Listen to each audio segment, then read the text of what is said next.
¿Qué veían? ¿Qué veían esos ojos? ¿Qué veían esos ojos desgarrados por el vacío? ¿Qué veían? El viento sabía algo. El viento bailaba historias del pasado y levantaba piedras. El viento, despertando tierra, despertando luz, despertando silencios rotos, porque memoria es grito, porque memoria es eco, eco, eco. Y buscamos agujeros, y buscamos tiempo, y buscamos miradas, aunque sabemos que los encontramos hace mucho, pero ese abrazo vale más que una vida. Nos mataron a nuestros padres, es la verdad. Luchamos, nos lo mataron y además quisieron que sintiéramos vergüenza de ser hijos de un rojo. Pero en mi caso nunca lo consiguieron. En mi casa a mi padre se le veneró, se le respetó y no se le olvidó.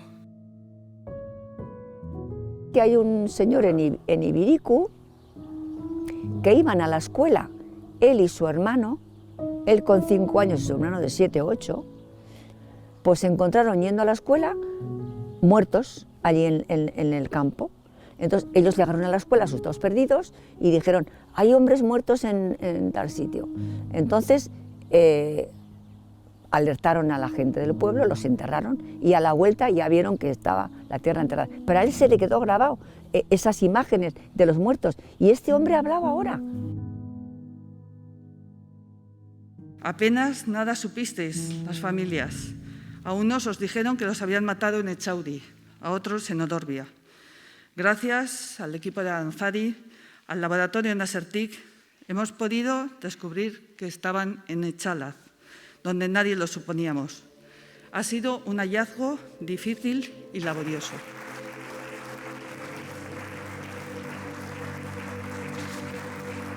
Agustín, yo no llegué a conocerte, como me hubiese gustado, ya que un grupo de asesinos me robaron esta oportunidad. Pero tal y como me hablaban de ti, me queda claro que eras una bellísima persona, comprometida con tu gente, con tu familia y con unas convicciones antifascistas y profundamente democráticas. Fue precisamente esto lo que hizo que en septiembre de 1936 unos hombres uniformados enviados por Mariano Santesteban vinieran a por ti, a tu lugar de trabajo, la droguería donde trabajabas, como contable, Casa Ardanaz, en la calle Mayor de Pamplona, robándote la juventud, la libertad y la vida. Dicen que quien olvida la historia está condenado a repetirla, y es por eso por lo que es tan importante la memoria histórica. Esto no acaba aquí. El odio y la intolerancia siguen presentes en nuestro país, y como en su día hizo Agustín, nuestro deber es hacerle frente, construyendo una sociedad más libre, igualitaria y sin odio. Sabemos que ahí fuera aún quedan en paradero desconocido miles de personas asesinadas por el franquismo. Por Agustín, por Tomás y por todos ellos y ellas, verdad, justicia y reparación. Este es el compromiso del Gobierno de Navarra, a quien represento hoy aquí. Continuar sin descanso con las políticas públicas de memoria, con las exhumaciones y las identificaciones. Los últimos resultados nos hacen cuestionarnos hipótesis previas, reinterpretar fuentes, buscar nuevas herramientas. En ello está trabajando el Instituto Navarro de la Memoria y esperamos conseguir nuevas identificaciones, aunque esas personas estén donde no esperábamos.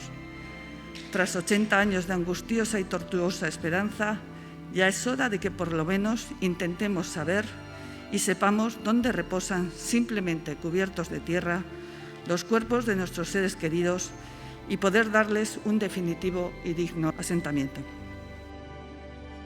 que gracias a la prueba de ADN, el ejemplo lo tenemos en Argentina, que muchas abuelas han conseguido encontrar a sus nietos desaparecidos y robados por la dictadura argentina, y gracias al ADN se han localizado los cuerpos.